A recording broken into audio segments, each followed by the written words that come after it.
This channel does not promote any violent, harmful, or illegal activities. All content provided by this channel is meant for an educational purpose only. যদি MDH kitchen king কিচেনে থাকি তো আমরা যা ইচ্ছে তৈরি করতে পারি। বেগুনের ভর্তা, আলু কপি, ভিন্ডি মশলা, আরো অনেক কিছু।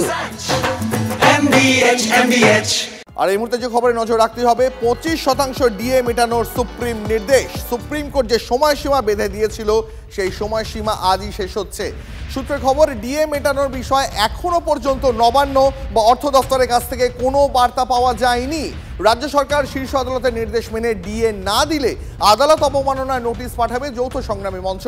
ডিএ মামলায় 6 সপ্তাহের মধ্যে বকেয়া ডিএর অন্তত 25% মিটিয়ে দিতে হবে বলে নির্দেশ দেয় সুপ্রিম কোর্ট।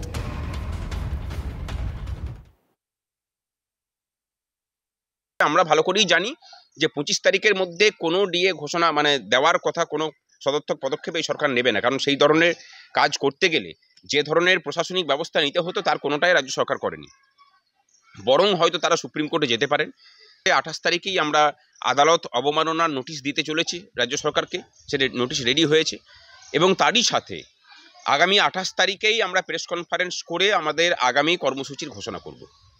আমরা এটুকু নিশ্চিত যে উনি কারোর অধিকার দেওয়াতে বিশ্বাস করেন না, আর আমরাও ওনাকেও ওনার যে ক্ষমতা ভোগের অধিকার সেটা দিতেও আমরাও রাজি নই। ডিএটা নির্দিষ্ট সময় মতো আমাদের কোনো নোটিফিকেশন বা পাওয়ার কোনো প্রতিক্রিয়া আপনাদের তরফ থেকে দেখা যায়নি। এই ব্যাপারে এই পিটিশন দুটো নিয়ে গিয়ে আমরা নোটিশ দুটো নিয়ে গিয়ে আমরা সর্বোচ্চ আদালত, সেখানে আদালত অবমাননার যে কেস সেটা ফাইল করবে। এই মূল কথা হচ্ছে নোটিশ দেব চিফ এবং বাই নেমে নোটিশ দেব। এই 6 বার জেতার পরে রাজ্য সরকার বিষয়টি তারা নির্দিষ্টভাবে জানেন এই মামলায় কি পরিণতি হতে চলেছে। তারপরে বিষয়টিকে বিলম্বিত করার জন্যই তারা এসএলপি ফাইল করেছে। তারাও জানেন যে দিতে হবেই কর্মচারীদের দিয়ে, তার কারণ তারা হারবেনই, 6 বার হেরেছেন, প্রথমবারও হারবেন। অলরেডি ইন্টারিম অর্ডার রয়েছে, দিতেই হবে 25% এরিয়া দিয়ে। যদি না দেন তাহলে আমরা ওই সময়কাল পেরিয়ে গেলে আদালত অবমাননার প্রসিডিংস ইনিশিয়েট করব এবং যারা রেসপন্সিবল থাকবে তারা স্বাভাবিকভাবেই তাদের জেল জরিমানা হবে। এটাই আইন।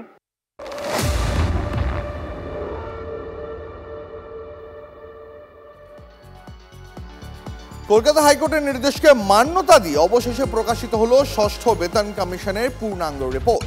রাজ্য সরকার তহবিল অনুযায়ী ডিএ দিতে পারে উল্লেখ অভিরূপ সরকারের নেতৃত্বে গঠিত কমিশনের রিপোর্টে।